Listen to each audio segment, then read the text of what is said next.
I myself have been watching quite a few Iceberg videos recently. People like Wendigoon and Tuv have some great Iceberg videos that I've enjoyed personally. So with that being said, I thought I would give myself a try at explaining a Fallout themed Iceberg. I found this one on the creepygaming subreddit made by user CritzD a year ago, and I figured I would give it a go. If you're new to Iceberg explanations, essentially, you'll have a picture of an iceberg, divided up into several categories. At the top will be the well-known things of the topic, so in this case, well-known things of the Fallout universe. And as you progress further down each tier or level, the entries become more obscure and start to go a bit off the rails into, as I like to call it, crazed theory land. With that being said, let's get started on the first tier, the tip of the iceberg.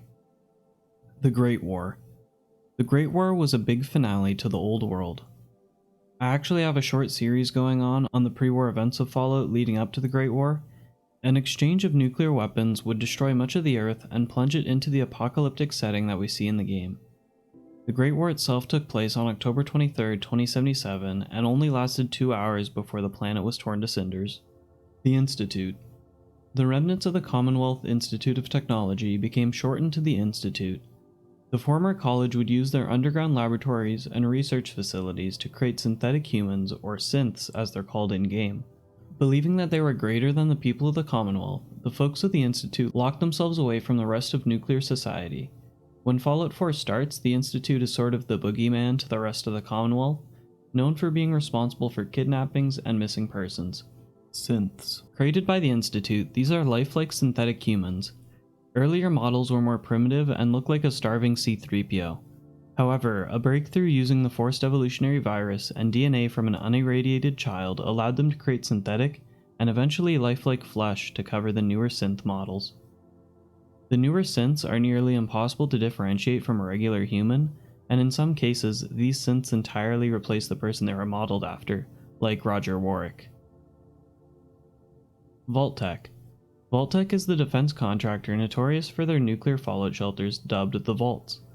The company is known for their mysterious motives and twisted experiments performed in the vaults. We don't really ever get a chance to uncover their reasoning for the experiments outside of knowing that they were for an enclave Vault-Tec joint project called the Societal Preservation Program. At one point in lore, they were explained away as being test environments for populating other planets in the Milky Way galaxy, but this was changed at some point. We do know some explanations for the vaults, like some of the control vaults were used to house unirradiated people to use for the Enclave's experiments with FEV. If you ever want a full rundown on every vault included in any Fallout game, I have a video explaining each vault in under 60 seconds. Regardless, I doubt we will ever be provided with Vault-Tec's motivations for some of the experiments. Platinum Chip. A casino chip that is not actually made of platinum, the platinum chip stored information to upgrade Robert House's defenses, including his anti-air defenses atop the Lucky 38 casino and his security robots. The chip was never delivered prior to the Great War, so 9 of the 77 nukes managed to reach the Vegas area. Nearly 2 centuries later, after House woke from his stasis pod, he spent well over 1 million caps on survey teams in hopes of finding where the platinum chip went. In late 2281, the chip was found and a team of couriers were hired to deliver the chip back to House. 5 dummy packages containing various trinkets were sent alongside the package containing the platinum chip. The delivery was intercepted by Benny, the leader of another casino in the strip, who hoped to usurp the New Vegas strip from Mr. House's control. Tier 2. Let's move a little deeper down the iceberg. Fallout 76 cryptids. This is an easy one. The various monsters found in Fallout 76 are based off real-life folklore. Creatures like the Mothman, Grafton Monster, and Flatwood monsters all have some local folklore tied to them in real life. In-game, some are explained away through the lore, like the Snallygaster and Grafton Monster were products of FEV research. Others, like the Mothman, keep the same folklore status. Vault Boy Mushroom Cloud. A revelation about the Vault Boy thumbs up image was posted to the gaming subreddit about 8 years ago. The post was titled, "If you see a mushroom cloud from an atomic bomb, you're supposed to stick your arm out and hold your thumb over the cloud. If the cloud is bigger than your thumb, you're in the radiation zone and should evacuate." This is what Vault Boy is doing in the Fallout series. Quite the mouthful of a title. While this is a fun little theory, another Redditor debunked this, using quite a bit of math. The math showed that your thumb would need to be over a foot long to be outside of the radiation zone. If that doesn't make sense, just know that it's a load of bull.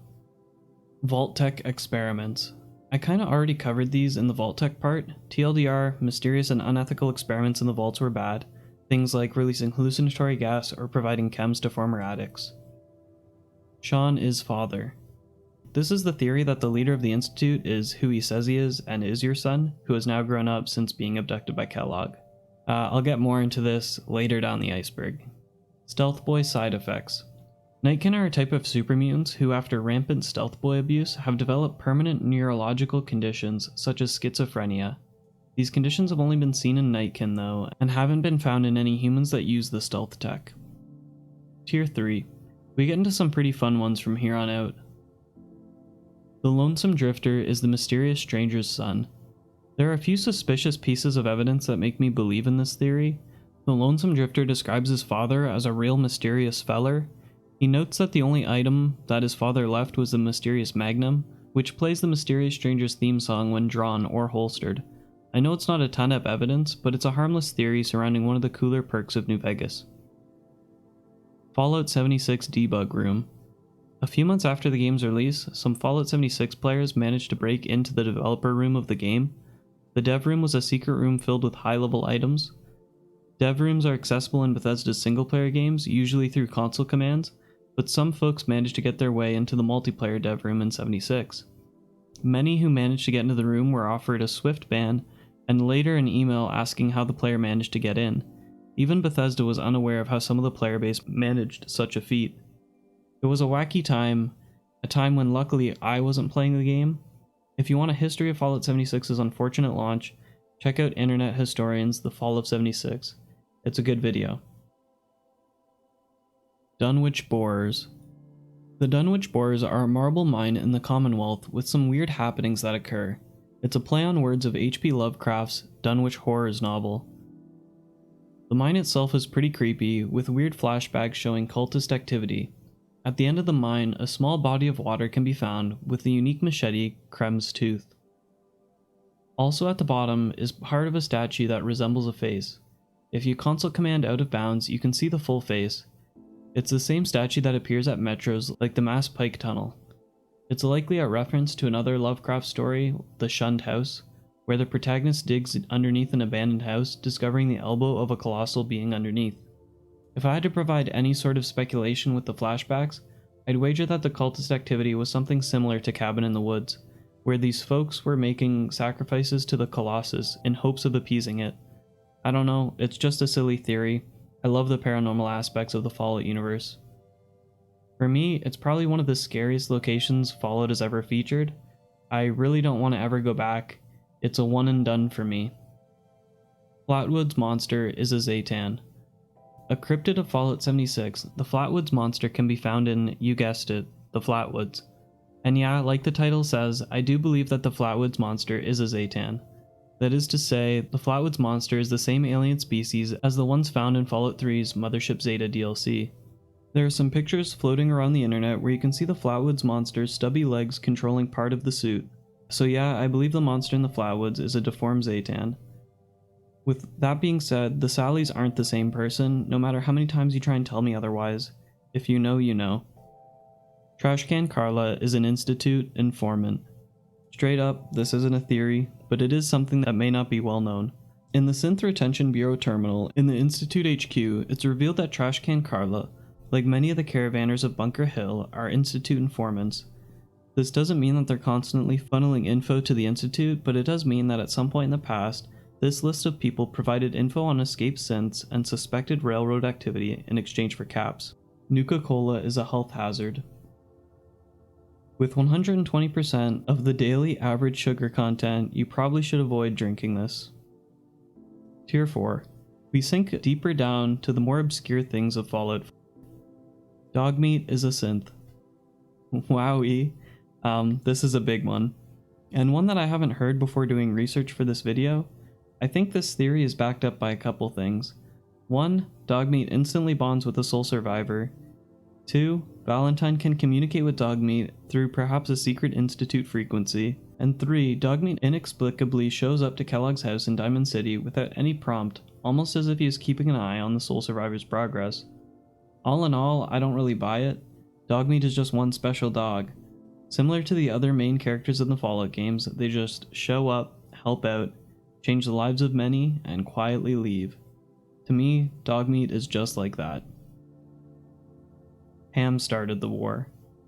An AI developed as a joint project between the Defense Intelligence Agency and the US military, the predictive analytic machine was used to foresee and stop a nuclear war before it could ever happen.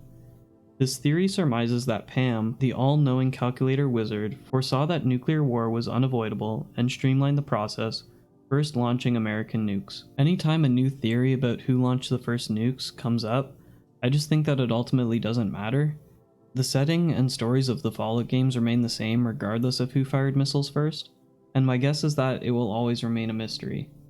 And that's okay, mystery is what makes things compelling. Anyway, the FU door. Near the SATCOM array NN03D satellite communication array, there is a misleading door.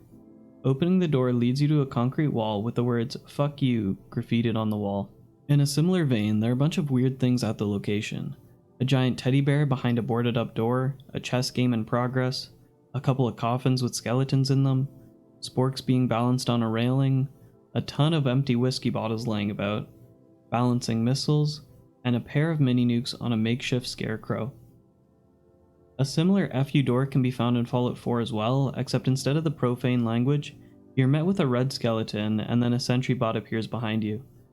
Fallout 4's version is way worse. Sentry bots are crazy strong in that game for some reason. The Interloper.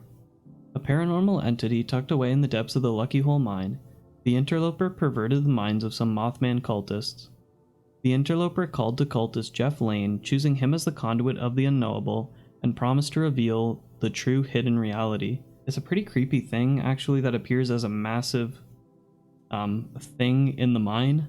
Fun fact for you, it also goes by the Firstborn of the Woods. The cult of the Mothman were helped by the Interloper.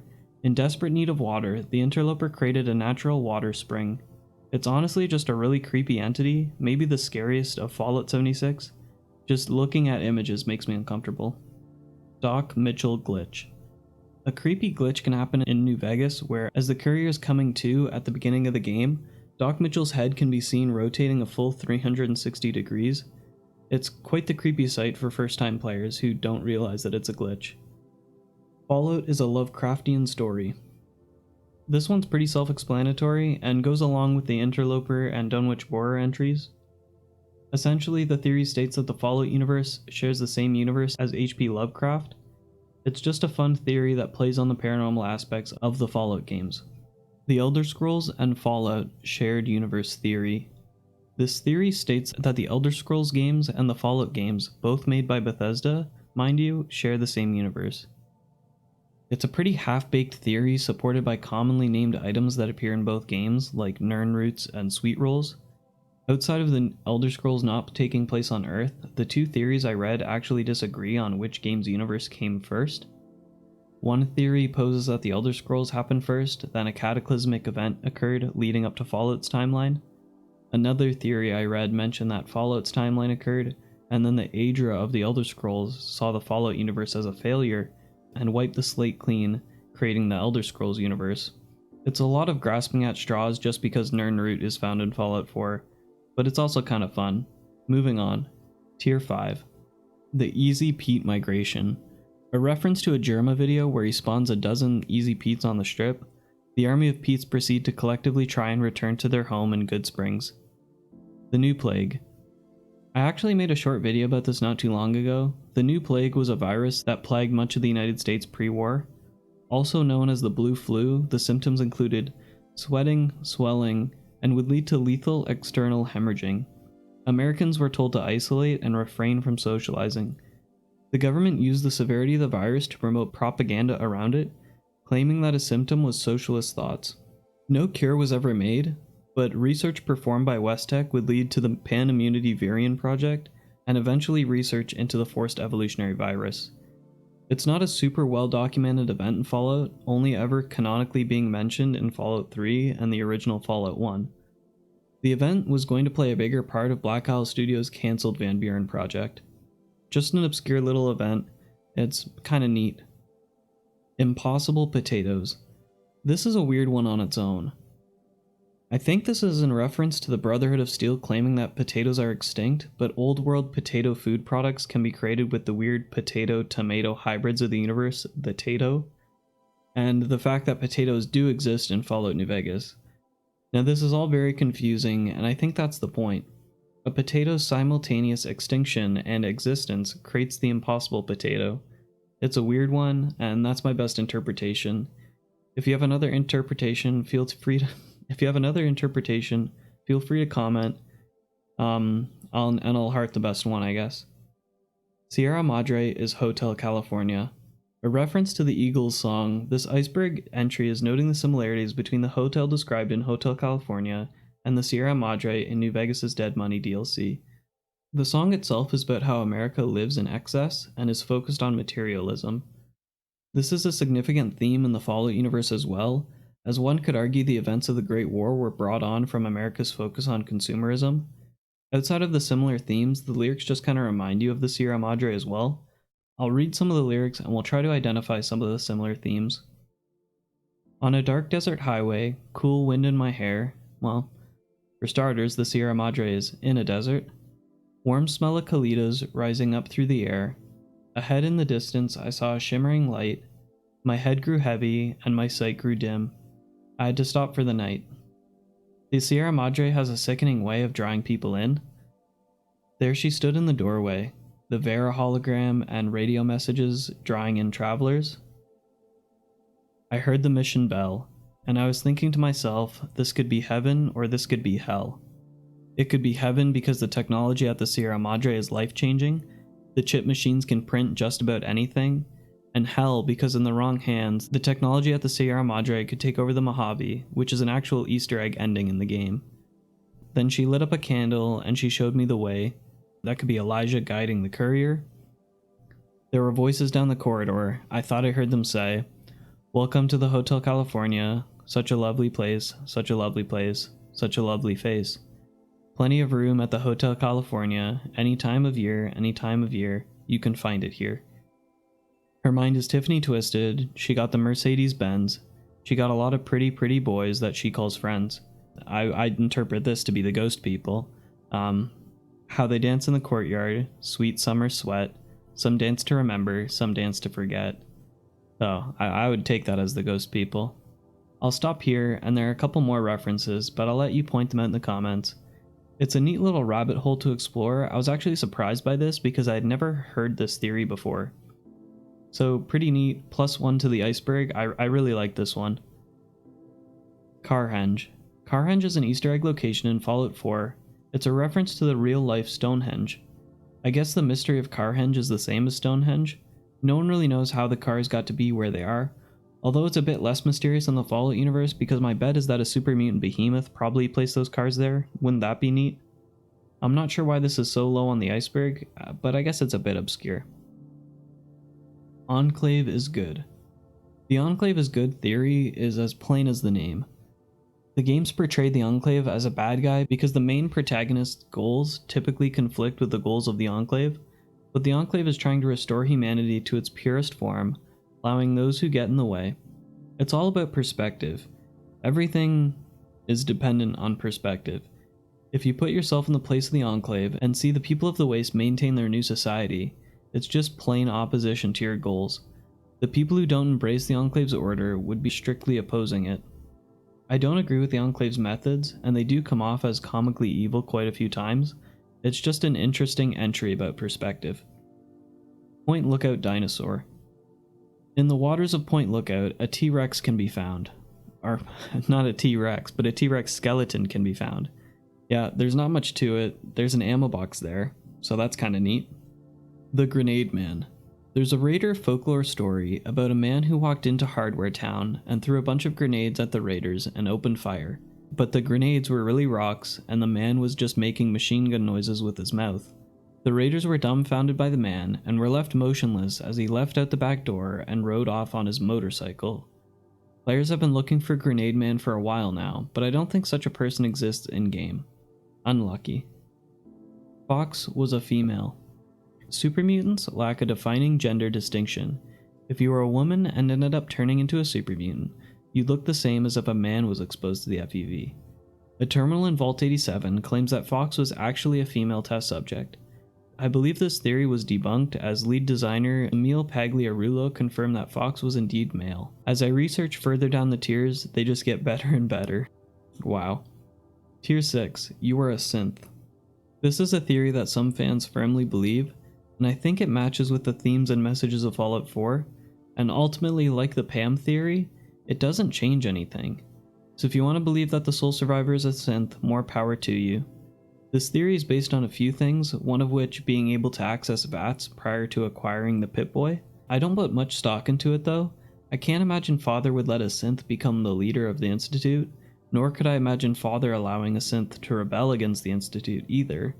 And on top of that, Nate/Nora knows a bit too much about pre-war things, even if memories were implanted. I don't know. If you believe this theory, that's great, but just know it's in tier 6 of the Iceberg for a reason. Mysterious Stranger is a player. This is just kind of a silly one, similar to the Dark Souls series where you can bring in another player to help you with the bosses. This theory is that the Mysterious Stranger perk occurs when you and another player are attacking the same enemy. Don't put too much stock into this, it's just one of those gaming folklores. Ghoul Whale. Named Old Peg, the Ghoul Whale is another Fallout folklore / Easter egg. It's described by Bunker Hill Caravan Guard as a massive whale ravaged by radiation that can emerge from the ocean onto land. A Reddit post 6 years ago attempted a few things using the boys around the Boston Harbor to try and summon the beast. However, I can't find an update on it, and the Old Peg wiki page aptly identifies the beast as a mentioned-only character. Maybe cut content, maybe it was supposed to tease a cancelled DLC, maybe it's just some idle dialogue. Either way, it's a cool Iceberg entry. Mr. House original picture. The picture used as the avatar for Mr. House in the Lucky 38 in early iterations of New Vegas was pretty unsettling. He definitely comes across as more of a slimy and ruthless businessman in the picture. It's just another creepy part of Fallout. Maybe the devs thought he would look too comically evil? It's a good change in my opinion.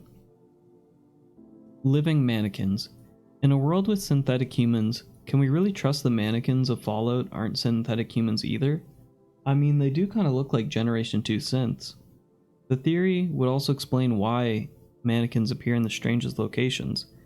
They serve as the eyes and the ears of the boogeyman group, the Institute. I like this theory. It's just harmless little fun and adds more creepy and unnerving vibe to the already creepy and bleak Commonwealth. Infinite bowling balls. This is just a fun exploit that exists in Fallout 4.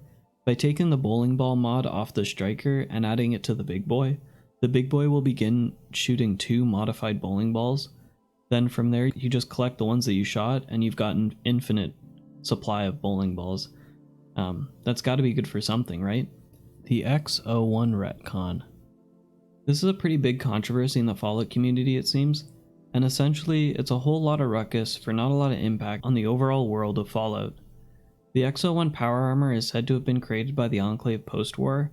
However, in the Nuka World DLC, you can find an experimental quantum X-01 suit of power armor. This was seen as another retcon from Bethesda and upset a ton of people. As an aside, retcons aren't that big a deal. Retcons are bound to happen when new writers take over a franchise. They can't or shouldn't be expected to remember every minute detail, so if some things change, that's just life. You gotta learn to live with it. The Fallout franchise doesn't belong to me or you. It belongs to Bethesda, and they can change what they like. End of my small rant. Anyway, back to the retcon. To me it's simple. The X-01 power armor in Nuka World is a prototype, and the X-01 Advanced was created post-war using the prototype schematics. Yeah, it's that easy. It's just a really quick explanation, I think. Cats are extinct/synths. Only appearing in Fallout 4, 76, and Fallout Shelter, cats seldom appear in the game's franchise. Even Mr. House believes that they had gone extinct. This led many people to theorize that synthetic cats were developed by the Institute and released into the Commonwealth. And yeah, that's the end of part 1 for the Fallout Iceberg. We covered like what, 6 tiers? We'll do the last 4 next week in part 2 when that comes out. If you made it to the end of this video, I want to thank you for being here. Feel free to like, subscribe, comment, comment any other things that you might want to see in part 2. And if this goes well, if this part goes well and next part goes well, maybe we'll do a part 3. Yeah, take care, folks. Have a good day. You've surprised me, Butch. I didn't think you had it in you. Hairdresser. Who would have thunk it?